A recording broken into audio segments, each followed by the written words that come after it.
Allora, buonasera a tutti. Iniziamo anche questa ultima conferenza del ciclo 2023 dei pomeriggi del Romanico. Benvenuti a tutti, numerosi anche stasera, sia voi sia chi ci segue da casa, che ormai sono sempre più numerosi. Come al solito poi chiamo la professoressa Rossana Martorelli che ha curato l'organizzazione, la scelta dei relatori, i temi di questa conferenza, come ogni anno d'altronde, perché anche stavolta abbiamo una new entry, una nuova relatrice che per la prima volta approccia così agli amici del Romanico, e quindi è bene che la presenti Rossana, insomma, ce l'ha suggerita, la conosce e sicuramente la può presentare nel modo migliore. Prego.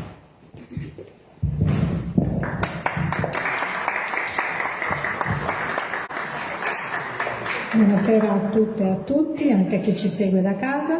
e vi do il benvenuto all'ultima conferenza che chiude quindi questo percorso che abbiamo seguito nel tentare di ricostruire l'abbigliamento come un modo per studiare il Medioevo. Questa sera, appunto, come è stato preannunciato, la relazione sarà tenuta dalla dottoressa Giovanna Ferri, che è una nuova entrata per noi, è una nuova entrata in generale per la Sardegna, perché da poco ha preso servizio all'Università di Sassari come docente di storia dell'arte medievale, quindi il nostro è un benvenuto in tutti i sensi. E lei ci porterà fuori della Sardegna. Come vedete dal titolo della sua conferenza, chiudiamo il nostro percorso cercando di capire, di mettere insieme un po' i dati che abbiamo visto nelle lezioni precedenti e cercare di capire come la Sardegna si collochi all'interno di un mondo mediterraneo, quindi il rapporto ai toscani e ai catalani, anche dal punto di vista dell'abbigliamento. Come diciamo sempre durante i sopralluoghi e come abbiamo detto nelle conferenze di questi anni,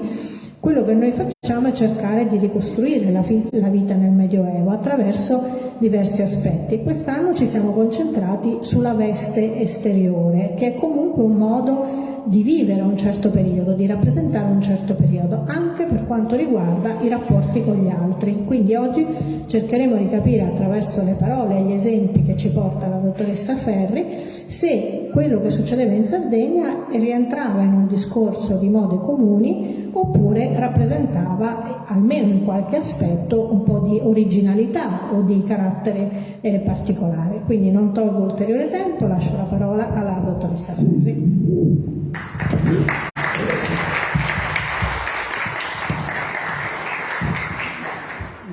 Buonasera a tutti, ringrazio la professoressa Martorelli per aver suggerito il mio nome all'Associazione Amici del Romanico. È un vero piacere essere stasera qui con voi a parlare di questo argomento che, devo subito confessare, ho studiato proprio mentre preparavo la relazione, perché di solito mi occupo di cronologie un po' più alte, diciamo così, non troppo addentro ai secoli medievali, però per questa sera, diciamo, per studiare questo argomento interessantissimo, davvero ringrazio per il suggerimento. Non dirò che è il più difficile, perché ho sentito che l'hanno detto un po' a tutti, quindi in realtà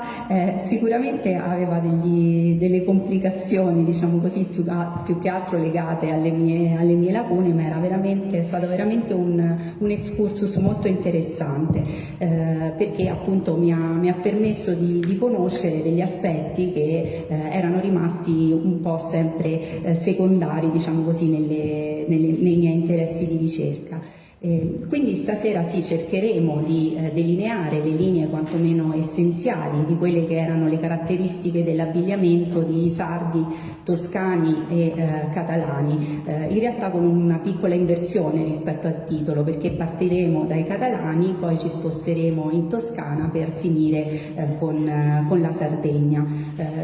La fase, diciamo così, che andremo ad analizzare è quella che riguarda proprio gli ultimi secoli secoli del Medioevo, il XII, il XIII, ma soprattutto il XIII e il XIV secolo, che sono dei momenti di estremo cambiamento anche per quanto riguarda l'abbigliamento. Sono considerati appunto il momento della nascita della moda, sono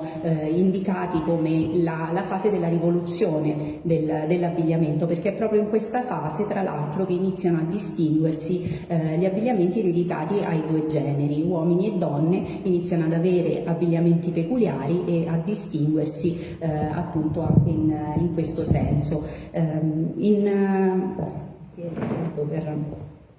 Per cominciare, appunto, possiamo dire che l'abbigliamento non aveva un ruolo solo legato alla necessità di coprirsi e ripararsi dalle intemperie, ma aveva un importante ruolo sociale che con i cambiamenti istituzionali e della società del Medioevo diventa sempre più evidente. Anche le materie prime che costituivano l'abbigliamento avevano un ruolo nell'economia. La fibra utilizzata principalmente nel Medioevo era la lana, che aveva un po' una diffusione ovunque, tanto che poi i progressi nel campo appunto della filatura e della tessitura fanno nascere una serie di industrie specializzate in diversi settori d'Europa, soprattutto le Fiandre, la Toscana, ma anche la Catalogna. Si diffonde poi anche la seta, che fino al XIII secolo era stata monopolio bizantino,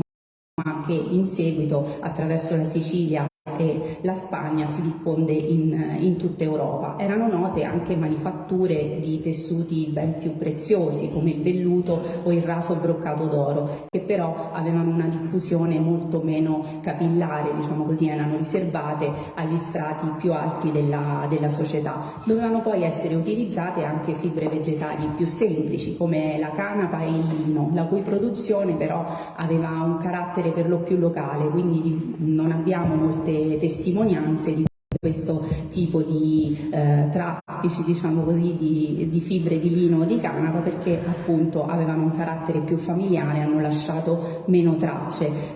del loro commercio. Un altro elemento che era molto importante in relazione agli abiti era proprio il colore che ovviamente era una caratteristica fondamentale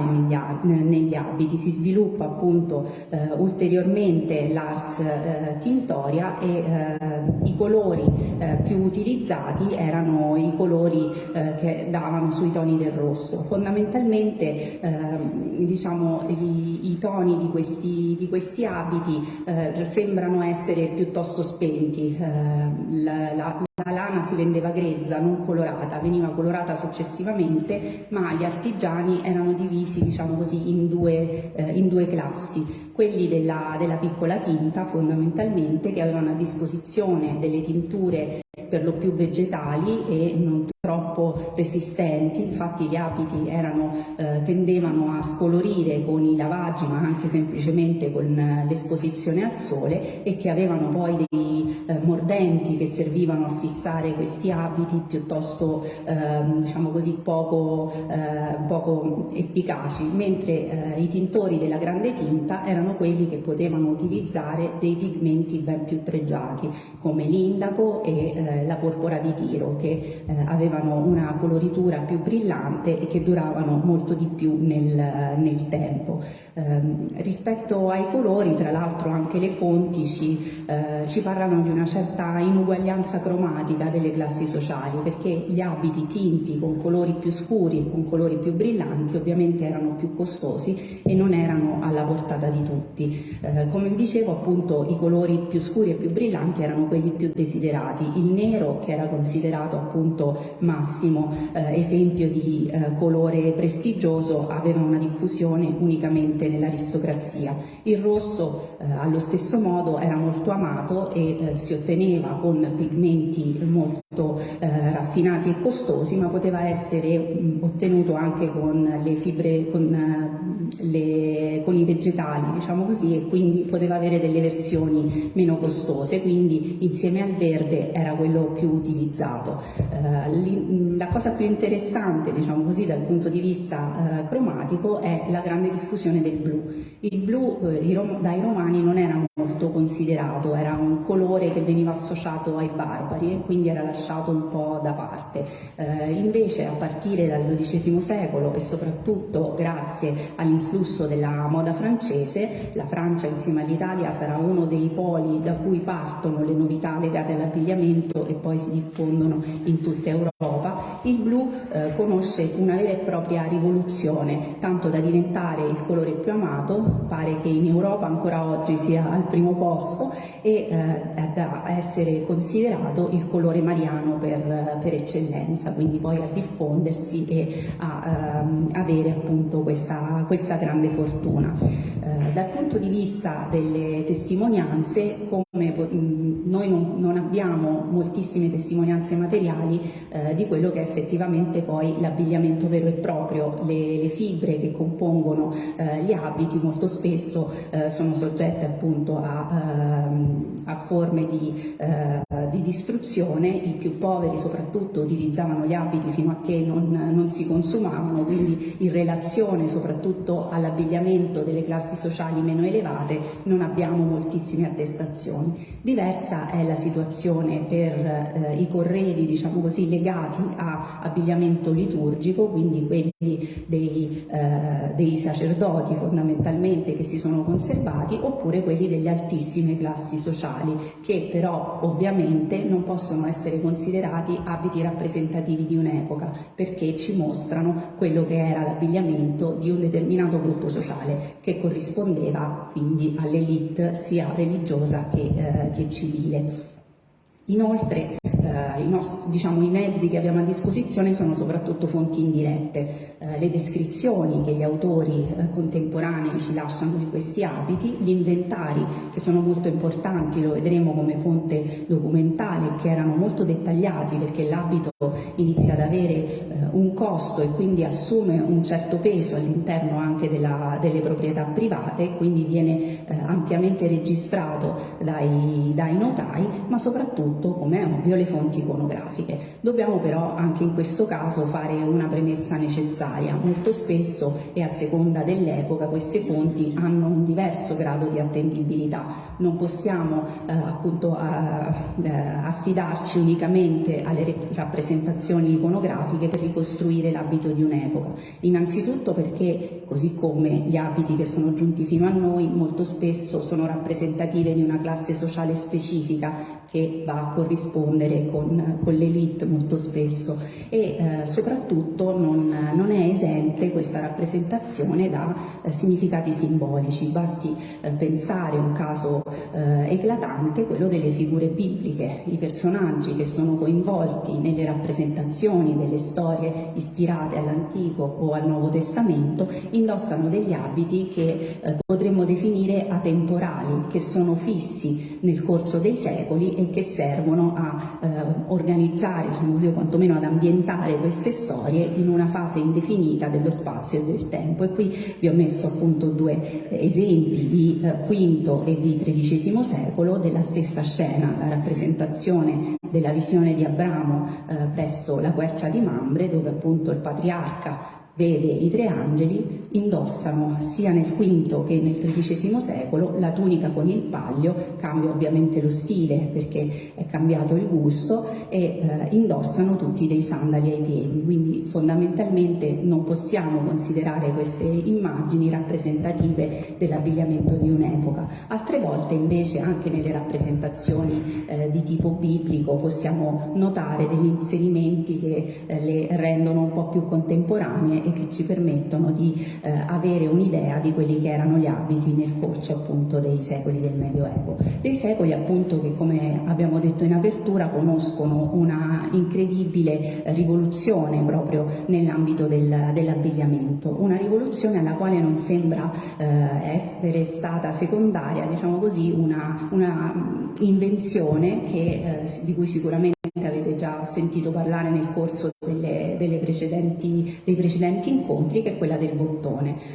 Il bottone appunto è un oggetto che serviva a rendere le vesti più aderenti al corpo, ma che, citando appunto questo passaggio di Levi Strauss, in realtà comporta un mutamento molto più importante. Possiamo leggere appunto che in realtà qui Levi Strauss sta riportando un dialogo che aveva avuto con Lucien Febvre proprio in relazione a questo argomento, dove lo storico gli dice che proprio questo oggetto umile, lo definisce, questo umile articolo di merceria, con la sua sola presenza o assenza traccia nei comportamenti umani una distinzione tra due modi di concepire l'abbigliamento, quello drappeggiato e quello cucito, che non hanno una ricaduta unicamente diciamo così, nell'arte tessile, ma hanno anche un riscontro in altri registri che prevedono dei comportamenti corporei, li definisce, quindi il modo di stare al mondo, l'arte di vivere, propri delle diverse civilizzazioni. Quindi i bottoni in realtà sono una parte di questo mutamento del costume, che, come vi dicevo, appunto prevede innanzitutto il passaggio agli abiti cuciti, la differenziazione tra gli abiti da uomo e gli abiti femminili e, come vedremo, delle forme sempre più slanciate e sempre più aderenti al corpo. Partiamo appunto dall'analisi di quello che è l'abbigliamento in area catalana, per vedere con maggiore precisione quali sono le fonti che abbiamo a nostra disposizione. Innanzitutto, come dicevamo, si tratta di fonti documentarie, fonti letterarie, inventari e testamenti che nel caso dell'area catalana sono stati ampiamente studiati e pubblicati, e che sono dei documenti notarili a tutti gli effetti. Venivano stilati spesso quando appunto bisognava fare l'inventario dei beni che si trovavano nella casa di persone che magari avevano delle controversie legate all'eredità, oppure defunti i cui beni dovevano essere stimati, e effettivamente questi inventari hanno una sezione molto ampia dedicata all'abbigliamento, dove non si tralascia assolutamente nulla. Vengono descritti i capi dalla testa ai piedi, senza tralasciare gli indumenti di biancheria. Sono molto dettagliati perché ci dicono la tipologia del materiale appunto con cui questi abiti erano di cui questi abiti erano composti, quindi la seta, la lana, il lino o velluto. Ci dicono che tipo di conservazione avevano. Abbiamo l'indicazione nuovo e vecchio in questi inventari, e poi nei casi più ricchi l'attestazione di tutti gli elementi che facevano parte delle ornamentazioni, perché ovviamente si trattava degli elementi più preziosi, che quindi avevano una ricaduta anche economica. In questa fase, diciamo così, spicca anche un rinnovato, diciamo, interesse per la decorazione degli abiti, che diventa sempre più ricca e sempre più sontuosa, e proprio per questo nascono tutta una serie di provvedimenti, le cosiddette leggi suntuarie, che sono molto utili perché indicandoci, diciamo così, le cose che vogliono colpire, ci attestano un comportamento che in quel momento era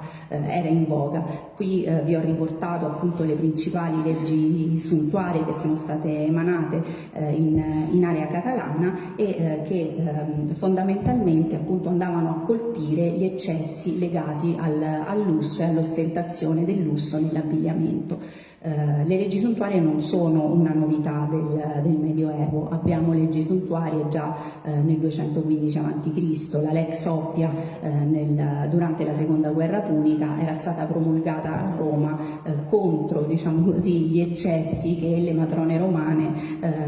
avevano in ambito non solo legato all'abbigliamento. Si dice infatti quanto oro potevano avere, che tipo di mezzo di trasporto potevano utilizzare all'interno della città, e anche che tipi di abiti dovevano indossare. Nello specifico vengono colpiti gli abiti color porpora. La porpora era un colore costosissimo, perché per ottenerla c'era bisogno di una lavorazione lunga e costosa di molluschi che venivano appunto coltivati nella zona di Tiro, e per la produzione di un abito di porpora c'era bisogno di moltissimi molluschi, e questo comportava ovviamente un costo spropositato. Queste leggi ovviamente a Roma erano state promulgate in una fase complicata, quella della guerra punica, ma Catone le interpretava già in chiave moraleggiante. Infatti sosteneva che una volta approvate queste leggi avrebbero fatto sì che le donne meno ricche si vergognassero meno dei loro abiti umili, e che le donne invece aristocratiche, non potendo indossare abiti troppo vistosi e essendo più vicine, diciamo, nell'abbigliamento alle meno fortunate, non si sarebbero insuperbite. Fondamentalmente diciamo che queste leggi suntuarie molto spesso colpivano le donne, e le donne in questo caso si lamentarono molto con i loro mariti, fino a quando poi la legge non fu abrogata, diciamo poco dopo, anche a seguito della fine delle guerre puniche. Nel Medioevo però queste leggi, oltre ad avere un intento moraleggiante, avevano anche un'altra funzione, quella di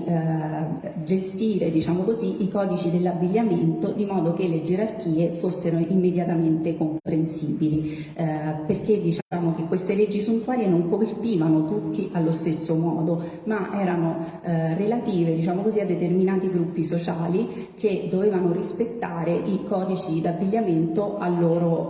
che erano di loro prerogativa. Diciamo, fondamentalmente quello che succede è che in questa fase, con gli sconvolgimenti e le modifiche, diciamo così, sia istituzionali che economiche, la borghesia cittadina acquista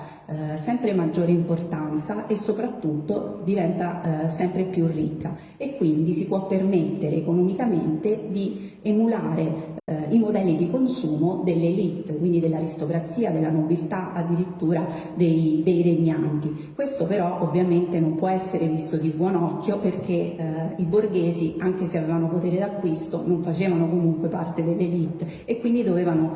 fondamentalmente rimanere nei ranghi, diciamo così, del loro ceto sociale, e non rientrare, diciamo così, in quelle che erano le prerogative invece di altre classi sociali di livello più alto. Altre fonti sono poi le fonti letterarie, che molto spesso ci descrivono l'abbigliamento degli uomini e delle donne. Anche in questo caso molto spesso si tratta di personaggi di alto ceto sociale. È chiaro però che l'elemento principalmente utilizzato per la ricostruzione dell'abito è soprattutto la fonte iconografica, la scultura, che ci permette di avere, diciamo così, una visione tridimensionale di come questi abiti cadevano, di come potevano essere portati, ma soprattutto la pittura, perché aggiunge un elemento fondamentale che è il colore, permette appunto una restituzione anche della componente cromatica. E infine, ma diciamo così in misura assolutamente minore, le fonti archeologiche, perché appunto, come abbiamo detto, a causa del deperimento della materia prima di cui gli abiti sono composti, raramente sono giunti fino a noi, e quelli che ci sono pervenuti sono appunto relativi a determinati gruppi sociali, come nel caso del corredo più esteso che noi conosciamo per la Catalogna, che è quello relativo alla famiglia imperiale, conservato al Museo della Suelgas a Burgos, e che comprende 51 capi di vestiario che vanno dal 1170 al 1340 e che ci restituiscono quindi l'abbigliamento della famiglia, della classe appunto regnante. Per fare un esempio, diciamo così, di come queste fonti possono essere utilizzate, e nel caso specifico per vedere l'attendibilità di tutte queste fonti, possiamo fare l'esempio di questo libro, che fu commissionato da Alfonso X nel 1283, l'anno prima della sua morte, che illustra il gioco degli scacchi, dei dadi e delle tavole. Alfonso X compare in alcune miniature abbigliato ovviamente con abiti particolarmente ricchi. Nello specifico vediamo la tunica che indossa in questa rappresentazione, che ha dei confronti davvero palmari, diciamo così, con il dato archeologico, ovvero con la tunica che indossava suo figlio Ferdinando Alfonso della Serda, morto a soli 20 anni e sepolto sempre alla Suelgas, dove il motivo è stato inserito all'interno di questi scudi. Potete vedere appunto la reiterazione dello stemma composto appunto dal castello e dal leone, ma con un confronto ancora più palmare con un frammento del mantello con cui era stato sepolto a Siviglia il padre di Alfonso X, Ferdinando III, che tra l'altro ci propone in maniera ancora più diretta la stessa alternanza cromatica. Vedete i leoni su fondo chiaro e color ocra, mentre i castelli di colore giallo che sono sistemati invece su uno sfondo di colore più scuro. Ancora le fonti iconografiche e le fonti archeologiche coincidono, ma lo stesso le fonti letterarie. Nella cronaca dei re di Castiglia, che è di 100 anni più tardi, Alfonso XI indossava una veste molto simile, stando quantomeno a quanto ci racconta la cronaca, per la sua incoronazione che avvenne alla Suelgas e che appunto prevedeva un abito con lo stemma di Castiglia e León, appunto questa ripetizione di leoni e di castelli con l'aggiunta di perle irregolari e di pietre preziose. Quindi diciamo in questo caso specifico abbiamo potuto vedere come le fonti siano in accordo. In realtà però non sempre accade questo, perché se facciamo un confronto terminologico su quanto viene riportato dagli inventari e quanto riusciamo a ricavare invece a livello tipologico dalle immagini, vediamo che abbiamo un numero veramente ingente di termini che indicano capi d'abbigliamento, rispetto ai quali però le immagini sono molto più povere, e questo può essere però anche dovuto al fatto che uno stesso capo d'abbigliamento in due inventari diversi poteva essere indicato con due termini diversi. Inoltre in questi inventari, così come nelle rappresentazioni, emerge l'attenzione proprio per quegli aspetti decorativi, ornamentali, che rendevano immediatamente visibile la ricchezza e la raffinatezza dell'abbigliamento. Le maniche in particolare, i polsini, il collo erano oggetto di particolare attenzione perché potevano essere decorati e caratterizzati da bottoni, passamanerie, perle e tutti gli elementi, diciamo così, decorativi. Tra l'altro negli inventari si può leggere che alcuni di questi personaggi appunto possedevano delle maniche semplicemente non connesse a nessun abito, quindi si trattava di oggetti che potevano essere, di elementi che potevano essere rimossi dall'abito e cambiati fondamentalmente, così come anche i polsini. Si trattava appunto di elementi inoltre che potevano avere una grandissima varietà nelle fogge, più strette, più larghe, più corte, più lunghe, lo vedremo appunto nelle varie rappresentazioni. E qui potete vedere invece evidente nell'abito di Salomè e del personaggio del dedicante inginocchiato come l'attenzione agli elementi decorativi con questi broccati e questi ricami appunto di tipo dorato fosse assolutamente predominante. Per quanto riguarda gli abiti, come vi dicevo, esiste una grandissima varietà di termini per indicare questi capi di vestiario. Noi ci occuperemo nello specifico degli abiti considerati, diciamo così, esterni, non tratteremo di biancheria, brache, camicie o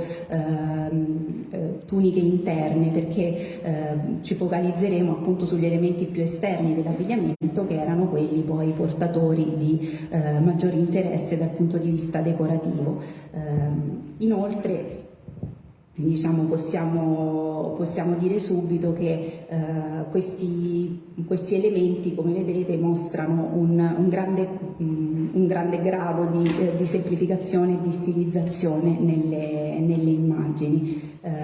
L'elemento che ricorre sicuramente più spesso, il capo d'abbigliamento che viene nominato sicuramente in maniera più frequente all'interno di questi inventari, è la tunica. Non è chiaramente un'invenzione del Medioevo. La tunica ha una storia nella cultura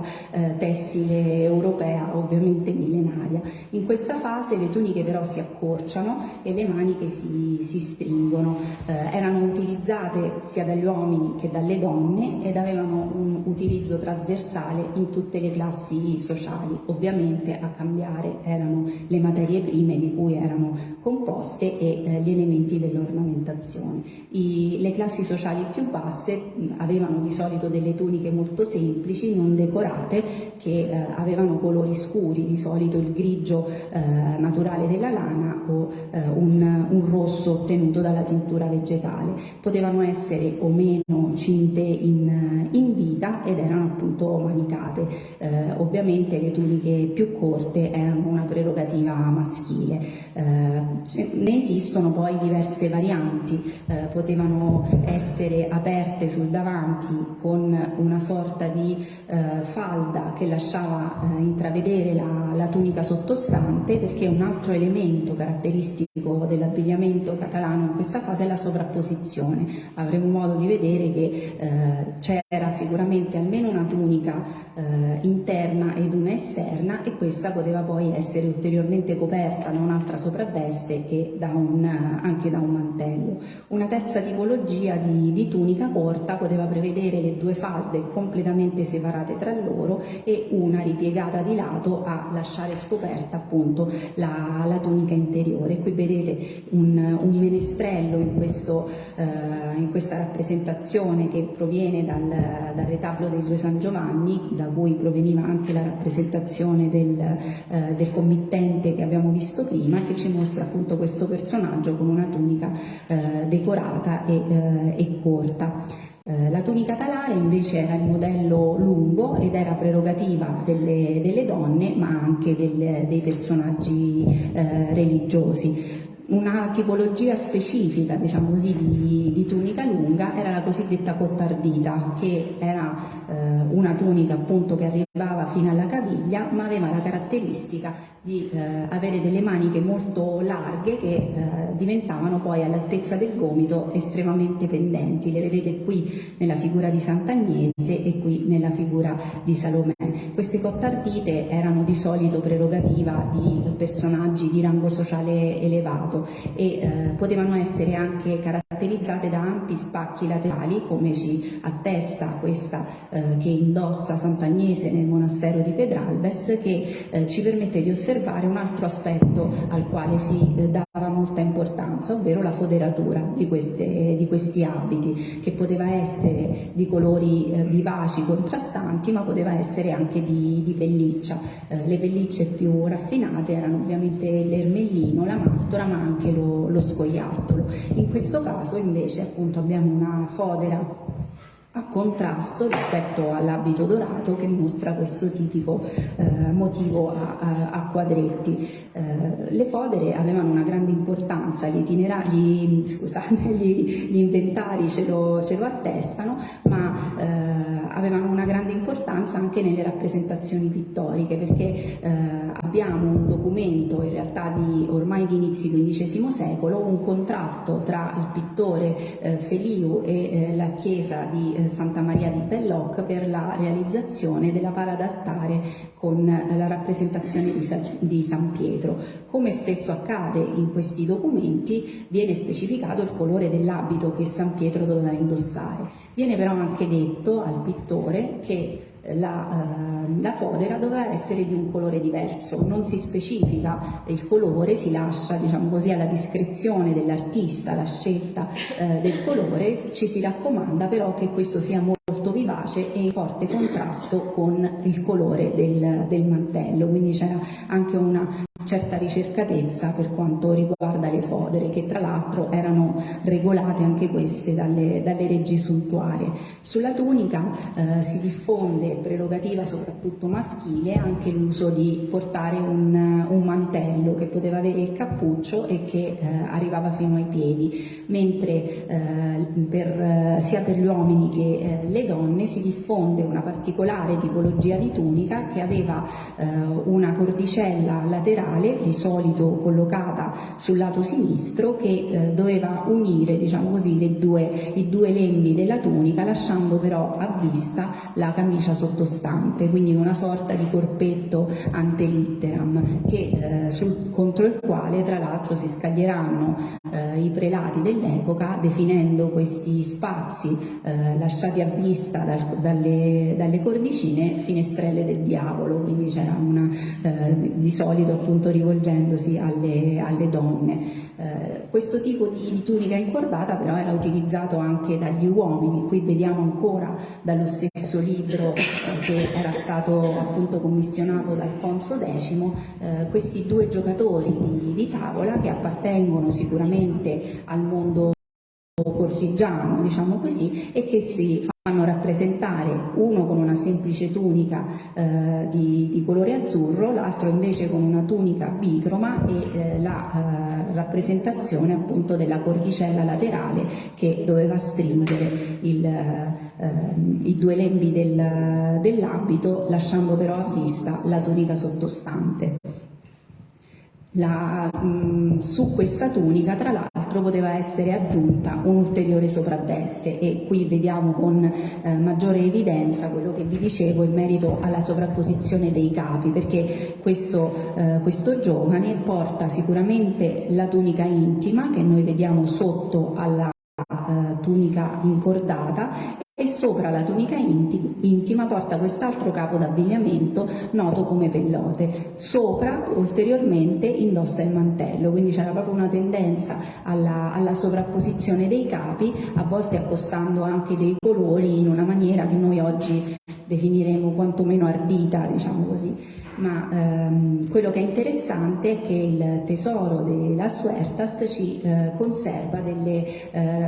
dei capi che possono essere appunto avvicinati a queste rappresentazioni, ovvero la tunica incordata di Eleonora di Castiglia, ma anche il pellote di Enrico di Ferdinando e di Eleonora di Castiglia stessa. Si tratta di un abito molto particolare, è un soprabito che per quanto riguarda la porzione superiore è caratterizzato da queste grandi aperture laterali che arrivavano fino all'altezza del bacino e che rendono la porzione superiore quasi una specie di striscia che poi si reggeva tramite appunto un altro pezzo di stoffa che univa una spalla all'altra. A questa essenzialità, diciamo così, della porzione superiore corrispondeva invece una grande ampiezza nella parte sottostante. Qui possiamo vedere anche la ricercatezza della tunica di Eleonora, dove i fili di seta sono intrecciati a fili dorati, rendendo questo tessuto particolarmente cangiante e con questi riflessi di luce particolarmente raffinati. Queste sopravvesti potevano poi essere decorati con motivi legati agli stemmi della famiglia, come in questo caso dove vediamo Bernardo de Trencavelle che indossa questa tunica, appunto questo pellote, con il motivo che è lo stesso della famiglia e che ricorda un'altra tunica sempre conservata al monastero della Suertas. Un altro capo che si diffonde in particolare nel XIII, XIV, soprattutto XIV secolo in Europa è questo farseto detto gipot, che è proprio un indumento chiave di questa cosiddetta rivoluzione dell'abbigliamento, perché appunto rispetto all'abbigliamento maschile che prevedeva delle tuniche dalle forme molto, molto ampie, viene invece ad avere una conformazione molto particolare. Deriva dall'abbigliamento militare, di solito si portava sotto l'armatura, ed è caratterizzato da questa forma estremamente aderente, soprattutto nella zona della vita. Era piuttosto corto perché arrivava all'inizio delle cosce e invece era caratterizzato da un enorme sviluppo della porzione superiore. Questo sviluppo tra l'altro era ulteriormente accentuato da delle imbottiture che potevano essere cucite all'interno di questi farsetti che furono anch'essi oggetto di critica da parte dei prelati dell'epoca, perché innanzitutto veniva rimproverato agli uomini che li indossavano di lasciare a vista le loro vergogne, perché erano molto corti, arrivavano appunto all'altezza delle cosce, e inoltre proprio per la presenza di questa imbottitura che dava un aspetto atletico e robusto un po' a tutti, erano considerati abiti menzogneri fondamentalmente, mostravano un'apparenza diversa dalla realtà. Inoltre fu oggetto di critiche un po' da tutte le latitudini, tanto che questi prelati che scrivevano e condannavano gli uomini che utilizzavano questo farsetto, nessuno voleva riconoscere nel proprio paese l'origine di questo abbigliamento, quindi gli spagnoli dicevano che era arrivato in Spagna tramite i francesi, ma che lo avevano inventato i napoletani. Gli inglesi dicevano che erano stati i francesi dicevano che erano stati gli italiani davano la colpa agli spagnoli, quindi nessuno voleva avere diciamo così, lo stigma di aver inventato questo capo che era considerato così vergognoso. Se ne conserva un esemplare, in questo caso al Museo di Lione, che immaginiamo sia giunto fino ai nostri giorni perché fin dall'antichità era considerato il farsetto di Charles de Blois, che morì in odore di santità nel 1360 e quindi, diciamo, essendo legato a un personaggio importante, si è poi conservato. E qui vediamo appunto questa linea tipica, assolutamente la definiremmo slim, oggi appunto questa linea molto stretta sulla vita, corta ovviamente, e con le spalle invece enfatizzate da queste cuciture e imbottiture. Vediamo poi un numero di bottoni foderate piuttosto significativo che decora sia la parte centrale del busto sia le maniche. Ovviamente l'accorciamento degli abiti maschili comportò un maggiore interesse, diciamo così, nei confronti dei pantaloni, di questi in realtà calzamaglie, non proprio pantaloni, perché avevano anche questi diciamo così, vestivano un po' stretti, ecco, diciamo, e erano diffusi anche questi come i farsetti un po' in tutte le classi sociali. Erano particolarmente amati quelli rossi, ma come vedete anche dalla rappresentazione appunto se ne potevano trovare anche di altri colori. La differenza tra i personaggi, diciamo così, appartenenti ai ceti sociali meno elevati e quelli invece dei ceti sociali più alti, stando almeno alla testimonianza degli inventari, è il loro numero, perché i piccoli mercanti, i contadini, raramente ne possedevano più di 2, mentre i mercanti, diciamo, dell'area urbana ne avevano sempre almeno 6 e di diversi colori. Quindi diciamo questa moda si caratterizza in Catalogna per questa sempre più progressiva differenziazione dell'abbigliamento maschile da quello femminile. Per quanto riguarda l'abbigliamento maschile abbiamo un accorciamento delle tuniche e un utilizzo di questi pantaloni aderenti. Le donne anche iniziano ad avere vestiti sempre più aderenti e sempre più riccamente decorati. Un altro aspetto è questa tendenza alla sovrapposizione appunto di più capi. Passando ora a vedere cosa succedeva in Pisa e in Toscana e poi a Pisa, non possiamo non partire da questa Camera del Podestà, perché è ovviamente da questo monumento che attratta l'immagine che fa da locandina a questo incontro. Anche in Toscana, perché appunto, come vi dicevo, l'Italia e la Francia sono i centri propulsori di queste innovazioni nell'ambito dell'abbigliamento, ritroviamo queste stesse tendenze, quindi un accorciamento dell'abito maschile, l'utilizzo di pantaloni o calzamaglie,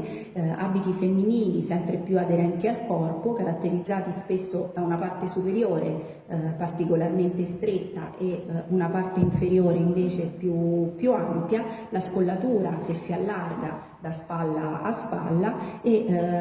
il gusto, diciamo così, per la ricca ornamentazione. Anche gli strascichi continuano ad essere utilizzati, erano stati introdotti nel 200 e molto spesso sono anche questi oggetto di diciamo così, di riprovazione da parte delle autorità ecclesiastiche ed erano poi regolamentati dalle leggi suntuarie, tanto che non solo le donne che avevano uno strascico troppo lungo venivano multate, ma anche i sarti colpevoli di aver tagliato quello strascico che era illegale fondamentalmente venivano anche loro multati e spesso anche frustati proprio per dare delle punizioni esemplari. Osservando adesso con un po' più di attenzione questi affreschi che sono importanti perché ci mostrano un tema di carattere profano. Si tratta appunto di una camera affrescata con da una parte, diciamo così, degli affreschi che devono mostrare i pericoli del giovane che cede alle passioni. Infatti abbiamo il giovane che esce di casa, al quale il padre affida, diciamo così, la somma di denaro che gli spetta e che subito va a sperperarla dalle prostitute. Subito dopo, mentre è in questo convegno amoroso, la donna approfitta per sfirargli i soldi che gli aveva dato il padre. Quando il giovane se ne accorge, queste sue aiutanti, diciamo così, lo picchiano con dei bastoni. Al di sotto vediamo una rappresentazione che ci mostra Aristotele che era stato completamente soggiogato dalla prostituta Fillide, con questi due personaggi che esprimono la loro riprovazione, e una scena che ci fa invece vedere un uomo e una donna che stanno leggendo un libro abbracciati, che è stata interpretata come rappresentazione o di Paolo e Francesca, o molto più probabilmente, perché la Divina Commedia forse quando gli affreschi sono stati fatti non circolava ancora troppo, come una rappresentazione di Ginevra e Lancillotto. Da quest'altra parte invece le gioie dell'amore coniugale, diciamo così, moralmente accettato, quindi il giovane che accoglie la sua sposa e che prepara il bagno, diciamo così, con la propria moglie, che poi la raggiunge nel letto coniugale. Guardando con maggiore attenzione questi capi, notiamo innanzitutto in questi affreschi una maggiore tendenza alla stereotipizzazione delle forme e alla loro semplificazione, seppure con questi diciamo così, con questi accorgimenti possiamo notare alcuni degli elementi che erano particolarmente in voga. La presenza di questa sopravveste, la guarnacca che copriva la tunica corta e la calzamaglia, e una elementare, diciamo così, forma di ornamentazione con questa fila di bottoncini che interessava la parte alta e la manica. Inoltre l'utilizzo del doppio colore, nel quale possiamo vedere un riferimento a quelle vesti partite, cioè divise in più parti, in diverse colorazioni che ci vengono ricordate dalle fonti. La sposa indossa invece un abito scuro con una sopravveste che ha una foderatura a contrasto, che appunto, come dicevamo, è un elemento che veniva particolarmente sottolineato sia negli inventari che nelle rappresentazioni iconografiche. E poi invece, per quanto riguarda la rappresentazione delle prostitute, non sembra possibile rintracciare quegli elementi distintivi che erano invece prescritti secondo i regolamenti vigenti nei vari comuni a queste donne, che venivano considerate ai margini della società e che quindi dovevano essere distinguibili quando appunto si recavano invece nei centri urbani, dove in alcuni casi potevano andare soltanto nei giorni di mercato. A loro erano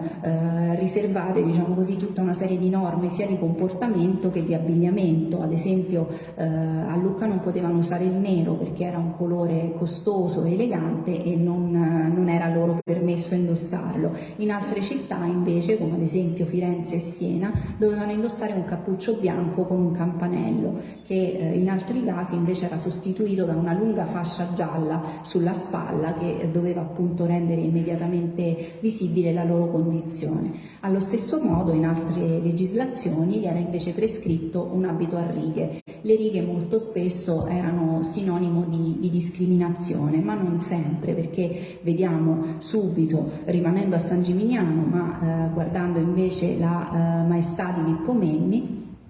che il committente, in cui è stato riconosciuto il capitano del popolo di San Gimignano, della famiglia dei Tolomei, che sarà capitano appunto tra il 1317 e il 1318, il personaggio indossa un manto rigato con le righe tra l'altro decorate con dei fili dorati e una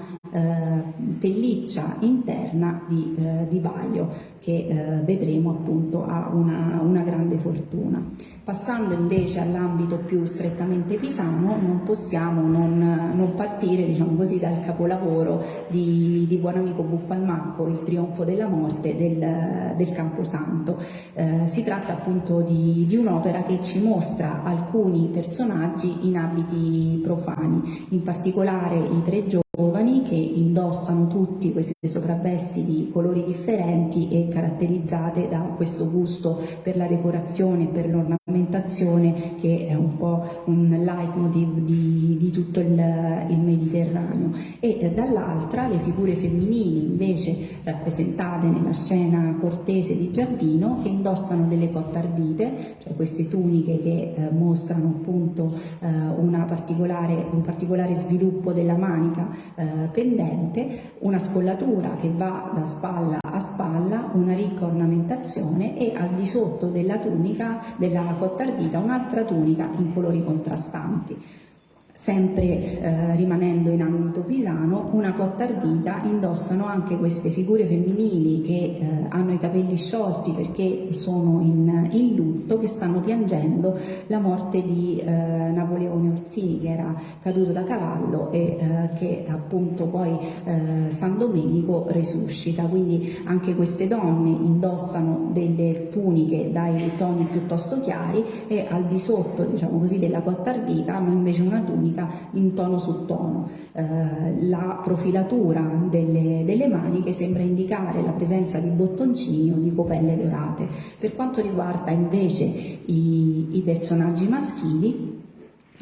emerge, diciamo così, questa figura che sta accogliendo il redivivo Napoleone, che indossa questa tunica con mantello purpureo e di nuovo la foderata con pelliccia di vaio, e questo elemento ci permette di arrivare finalmente in Sardegna e considerare appunto la rappresentazione, che immagino avrete già avuto modo ampiamente di analizzare, di Mariano appunto nel Polittico di Ottana. La tunica è scarlatta, confermando ulteriormente la predilezione per questo colore. Le maniche sono piuttosto allungate e la pelliccia di vaio fa la sua bella mostra nella fodera appunto del suo abito, così come accade per i tre giovani e per Costantino negli affreschi di Bosa. La pelliccia di vaio era fondamentalmente per gli aristocratici quello che l'ermellino era per i sovrani, quindi si trattava di un tipo di pelliccia piuttosto richiesto, che aveva una grande fortuna, un certo costo, e anche in questo caso era regolamentato dalle leggi suntuarie. Si otteneva da un particolare tipo di scoiattolo che aveva la pancia bianca e la schiena grigio-argento, quindi cucendo insieme tutte queste pelli si otteneva questo motivo modulare a scaglie che è perfettamente riconoscibile e che abbiamo visto appunto ricorrere sia nelle imbottiture, diciamo così, degli affreschi pisani che appunto in questi di area sarda. Si tratta di un motivo molto ricercato, tra l'altro riservato ai notai e all'aristocrazia, quindi aveva anche un significato simbolico, indicava la detenzione del potere morale e di quello politico, quindi aveva anche una certa raffinatezza. No, scusate, qui sono andata troppo avanti. Diciamo che per concludere su questo breve excursus legato alle mode che circolavano un po' nel bacino del Mediterraneo nel corso del tardo Medioevo, abbiamo detto che si configura proprio come un momento di passaggio, un momento in cui da un abito genericamente diffuso un po' in tutto il bacino del Mediterraneo e quasi indifferenziato per uomini e donne, si passa a una concezione dell'abbigliamento completamente diversa, una predilezione per la verticalità delle forme che secondo alcuni si collega anche a questa tendenza verso l'alto tipica delle opere gotiche, ma insomma qui ognuno può pensare quello che vuole. Sicuramente c'è un'evidente differenziazione nell'abbigliamento maschile e femminile, ed è però soprattutto l'abbigliamento maschile ad avere un cambiamento molto evidente. Le tuniche si accorciano, iniziano ad essere utilizzati i pantaloni molto stretti, spesso con colori contrastanti. Quello che sembra emergere, diciamo così, e anche per tentare di rispondere alla domanda che ci eravamo posti in apertura, se appunto l'abbigliamento fosse legato in questi areali a mode locali o a una moda comune, possiamo forse rispondere a questa domanda in entrambi i casi in maniera affermativa, perché fondamentalmente c'era una base comune, questa sovrapposizione delle tuniche, questo accorciamento degli abiti, questa tendenza a stringere le vesti e il gusto per la ricca ornamentazione sembrano accomunare tutti questi territori. A differenziarsi molto probabilmente anche per motivi diciamo così storici è sicuramente la Catalogna, perché diciamo così l'interesse per gli aspetti decorativi assumono in area catalana una peculiarità che non hanno negli altri contesti, anche perché come dimostrano appunto alcuni dei tessuti conservati alla Suelgas, abbiamo l'inserimento anche di questi motivi detti mudéjar, che probabilmente sono legati alla vicinanza con la corte andalusa e ai motivi appunto di ispirazione umaia degli area araba, che vengono inseriti soprattutto nelle decorazioni delle camicie o, come in questo caso, appunto nei bordi delle cuffie. Quindi sicuramente esisteva una base comune che è quella che abbiamo appunto ampiamente descritto, ma su questa base comune poi ciascun territorio declinava, diciamo così, le varie forme e soprattutto gli aspetti più strettamente decorativi dell'abbigliamento in maniera assolutamente peculiare. La Sardegna, se da una parte sembra conservare in maniera molto stretta il suo legame con la penisola italica, perché effettivamente abbiamo forse maggiori punti di contatto con l'area toscano-pisana, accoglierà poi anche gli influssi di area catalana. La rappresentazione di Mariano in questo senso è considerata forse proprio una sintesi esemplare per la presenza appunto della spada, per questi modi che sembrano un po' mutuati dalla rappresentazione del potere di area catalana, ma che non dimenticano ovviamente l'influsso invece di area toscana. Non so.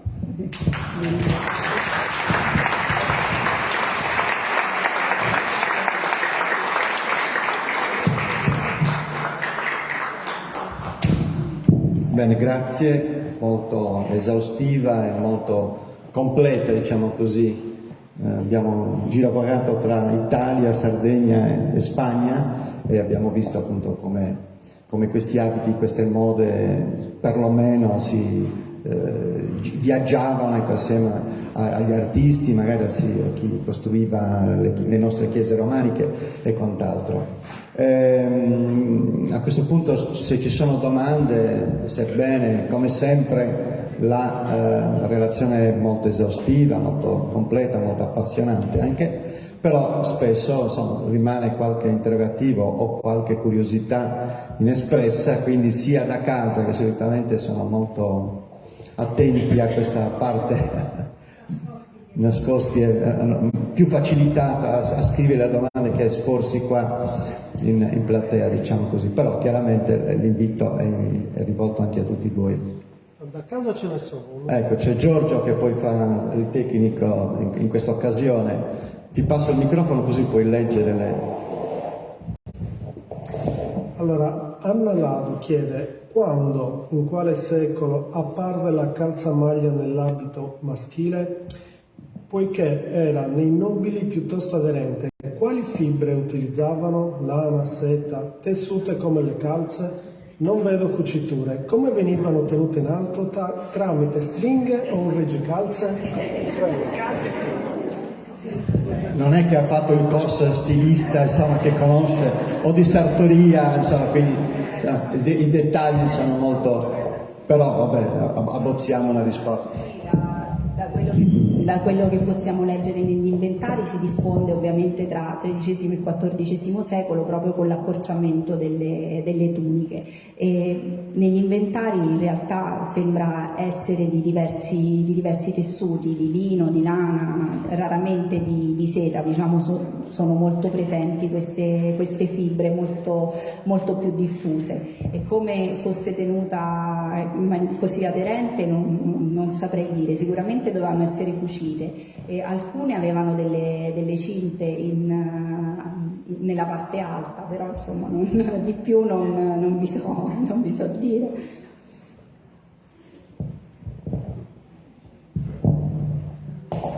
Finiamo da casa così vado a letto tranquillo. Sempre Anna Laro. Nel Medioevo la divisione gonna-corsetto non appare nemmeno nelle classi più umili. Era molto più comoda perché permetteva l'intercambiabilità dei capi.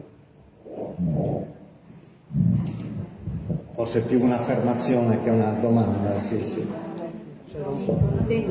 Non sembrano attestati corsetti in questa fase, di solito le tuniche erano più strette nella porzione superiore e venivano cinte, ma diciamo nelle classi sociali meno elevate non si avevano moltissimi abiti a disposizione, quindi diciamo si utilizzava di solito una tunica inferiore, una sorta di camicia intima, e poi la tunica superiore che veniva portata, diciamo così, per più tempo fondamentalmente, però dalle fonti non sembrano attestati corsetti che compariranno solo più tardi.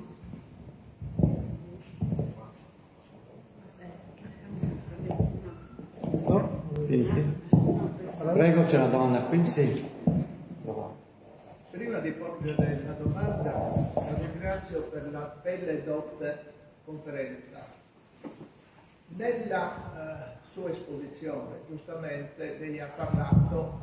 dei dominatori,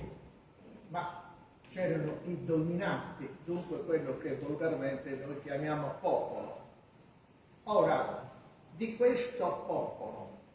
abbiamo noi dei riscontri o d'archivio. Per esempio, io credo che forse uno dei tessuti maggiormente usati qua in area sarda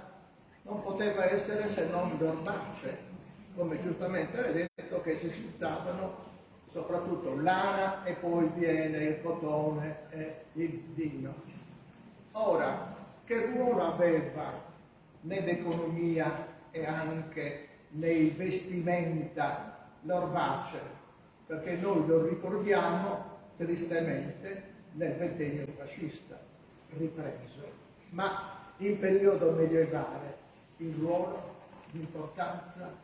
abbiamo dei riscontri? Grazie. Sì, probabilmente erano utilizzati anche questi tessuti appunto per la creazione degli abiti, però quando erano strettamente legati all'economia locale difficilmente noi ne abbiamo delle tracce, perché abbiamo appunto sicuramente tracce sia archeologiche che documentarie di questi altri tessuti, in altri casi come anche il lino e la canapa in realtà noi ipotizziamo che avessero una forma di commercio, ma essendo appunto di produzione quasi familiare a volte non hanno lasciato riscontro, però è molto probabile che appunto anche queste fibre fossero utilizzate per l'abbigliamento. Per quanto riguarda la questione, diciamo, relativa alle classi sociali meno elevate, probabilmente il fatto che questa documentazione sia letteraria, sia documentaria, sia pittorica molto spesso sia collegata comunque almeno a una media se non piccola borghesia a salire, ovviamente non ci lascia troppe tracce relativamente a queste classi sociali più basse che non sono rappresentate fondamentalmente, se non nella visione che ce ne danno poi. Ad esempio il libro delle ore ci mostra i lavori che venivano compiuti durante i diversi mesi dell'anno, e lì abbiamo appunto questi personaggi, torno indietro scusate, con delle tuniche molto semplici, tuniche corte che come vedete possono essere cinte, non cinte, e sono di colori tenui, un po' spenti, perché appunto, come vi dicevo, c'era un po' una certa ineguaglianza cromatica, solo i ricchi si potevano permettere le tinte vivaci, mentre probabilmente le classi sociali meno elevate utilizzavano o i tessuti grezzi o i tessuti tinti in maniera meno, diciamo così, raffinata, della cosiddetta piccola tinta, e quindi poi tendevano a sbiadire, a perdere colore con i lavaggi e anche semplicemente con l'esposizione al sole. Però noi ad esempio qui abbiamo la rappresentazione di contadini che si stanno dedicando alla mietitura o alla vendemmia, ma è sempre la visione che ce ne dà un miniatore al quale è stato commissionato un libro delle ore per Maria di Navarra, quindi probabilmente si ispirò ai suoi contemporanei, però insomma non abbiamo una documentazione diretta relativa a queste classi sociali.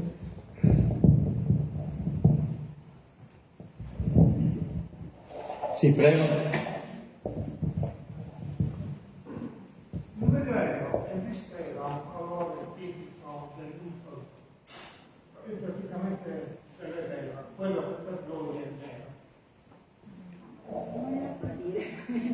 No. Non il nero, perché insomma, abbiamo sentito che il nero è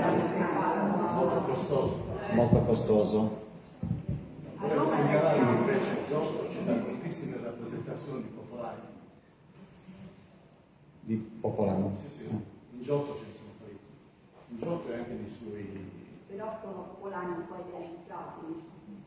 Non sempre, perché corrispondono poi a quelli che viviamo. Hanno tuniche corte, di solito hanno tuniche corte, però anche in Giotto hanno delle maniche azzurre che difficilmente si potranno comprare. Ma non tanto i popolari, anzi sono colori spenti. Sì, di solito appunto come in questo caso sono questi grigioni quasi della rana grezza, sono tuniche o larghe, sembrano quasi delle dalmatiche, che infatti in questo caso vediamo l'uomo che non ce l'ha cinta, l'altro che l'ha cinta. Ah sì, scusa. Mi ero distratto. Invece, a proposito di fibre, o di più fibre forse che tessuti costosi, riservati insomma ai reali, il bisso che si otteneva, no, dai filamenti della Inna Nobilis, e che abbiamo avuto, non so, qualche amico del Romanico in occasione della visita a Sant'Antioco, dove è ancora presente un museo del bisso, e abbiamo avuto la fortuna di trovarlo aperto con l'ultima tessitrice, diciamo così, del bisso, che si era fatta accompagnare anche da un canto corale, perché dice che il bisso quando viene meglio se c'è della musica intorno, del canto, infatti lei filava e cantava, e quindi avevo chiesto. Non se ne hanno invece segni, forse perché più che indumenti erano dei particolari, voglio dire, fare già un fazzoletto di bisso probabilmente non era cosa semplicissima. Probabile che tessuti più pregiati, come anche i fili di seta colorata, venissero usati principalmente nei ricami, di cui abbiamo appunto traccia in quei motivi decorativi che molto spesso sono resi semplicemente in color oro in queste rappresentazioni. Bene, Rossana? Facciamo così, io saluto, così poi tanto la chiusura spetta a te, chi ha ideato questo ciclo di conferenze. Voglio ringraziare a nome di tutti, credo di farne giusto interprete, Rossana Martorelli, perché ogni anno ci propone dei cicli di conferenze interessantissime che coinvolgono tanti di noi. La presenza, sono pur in giornate fredde, in un periodo, in un fine settimana, è sempre garantita per la curiosità di queste conferenze che ci vengono proposte. Ringrazio anche ancora Silvia Oppo, direttrice del Museo Diocesano, che ormai da anni ci ospita in questo luogo prezioso. E quest'anno ci hanno accompagnato anche gli amici di San Luri presentando alcuni abiti dal vivo, e quindi ringrazio anche loro. E prima di lasciare appunto la parola a Rossana Martorelli, ringrazio la relatrice di oggi, la dottoressa Ferri, ma ringrazio anche gli altri 3 relatori che ci hanno appunto accompagnato nelle 3 precedenti conferenze. Vi lascio con una nota tecnica: il sabato 11, non questo, l'altro ancora, ci sarà l'apertura del tesseramento 2023 in occasione dell'Assemblea Generale dei Soci per l'approvazione del bilancio consuntivo 2022, e quest'anno sarà ancora più importante perché ci sarà la tornata elettiva degli organismi della nostra associazione, quindi verrà eletto il nuovo direttivo che durerà in carica i prossimi 3 anni, e quindi anzi chi è interessato a dare una mano può candidarsi, e mi pare entro il 9, mandando una mail, insomma, associazione Amici del Romanico, e così insomma porteremo avanti anche questa nuova parte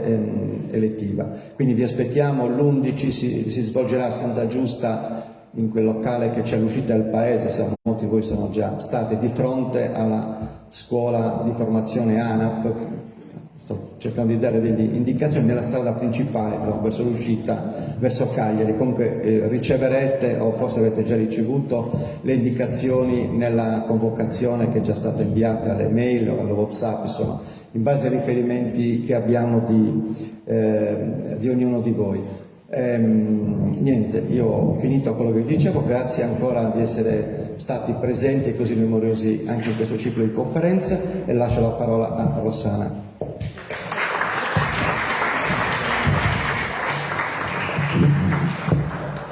Prima di chiudere, sì, anche io avevo qualche domanda, che a questo punto sono diventate 3, ma la prima non è tanto la domanda, ma più che altro una risposta forse ad Antonello, perché il BISSO non si può ricavare in tutte le regioni. Per esempio ce l'abbiamo qui, e so che lo producevano anche lo ricavavano in realtà anche nella zona di Taranto, quindi comunque è un materiale che deve essere esportato con costi notevoli, ce ne vuole tanto per fare un tessuto, e da quello che so io, però potrei sbagliare, lo usavano prevalentemente per paramenti liturgici, quindi forse si trovava meno in abbigliamento. No, le domande erano, allora anch'io mi ricollego alla domanda sul colore del lutto, quindi il nero non è il colore del lutto, ma si sa quando è che comincia a diventarlo? Non si sa, perché così a memoria forse già nel 600-500 può essere associato al lutto, però solo così orientativamente. Quindi sarebbe interessante sapere da che momento viene associato invece a questo aspetto della morte.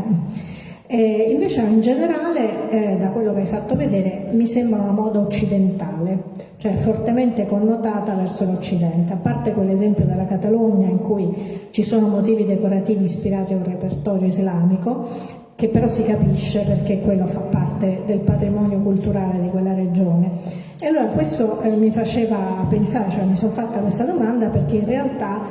Pisa, la Spagna, ma Pisa soprattutto, ha molti contatti con l'Oriente, penso alle ceramiche, no? E invece queste ceramiche, queste decorazioni delle ceramiche non hanno trovato, cioè non sono state ispiratrici per esempio nei tessuti,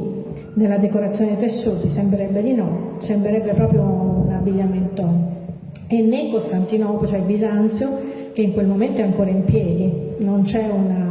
un'ispirazione, nonostante sia storicamente sia dal punto di vista commerciale ci fossero dei legami abbastanza stretti. Forse Bisanzio continua a influenzare le rappresentazioni sacre, ad esempio gli angeli continuano a indossare il loros, queste ricche decorazioni con pietre preziose, forse più nella componente diciamo così legata alle rappresentazioni sacre rimane questo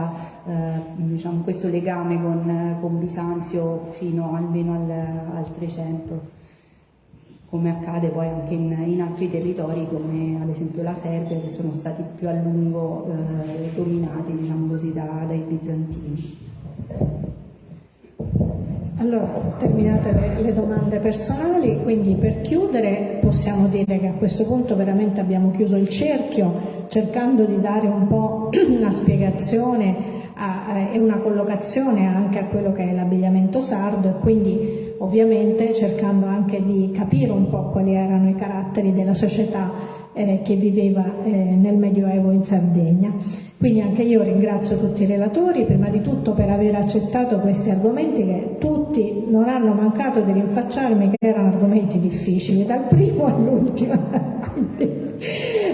Però insomma, mi sembra che se la siano cavata egregiamente, che ci abbiano dato tantissime notizie nuove, anche diciamo, punti su cui potremo riflettere quando torneremo di nuovo alle visite sul campo. E quindi direi che insomma si tratta anche quest'anno di un'esperienza più che positiva, e mi rivolgo a questo punto ai soci chiedendo, come faccio sempre, di farvi venire delle idee per le conferenze dell'anno prossimo, perché a me ormai gli argomenti vengono a mancare, quindi se avete dei desideri per appunto le conferenze del prossimo anno, di temi che volete approfondire, che vi siano stati suggeriti anche dai cicli di conferenze di questi anni, noi saremo tutti molto contenti. Grazie ancora a tutti, e grazie anche a chi ci ha seguito in presenza e a distanza, e quindi con le conferenze ci rivediamo, speriamo bene, a gennaio dell'anno prossimo.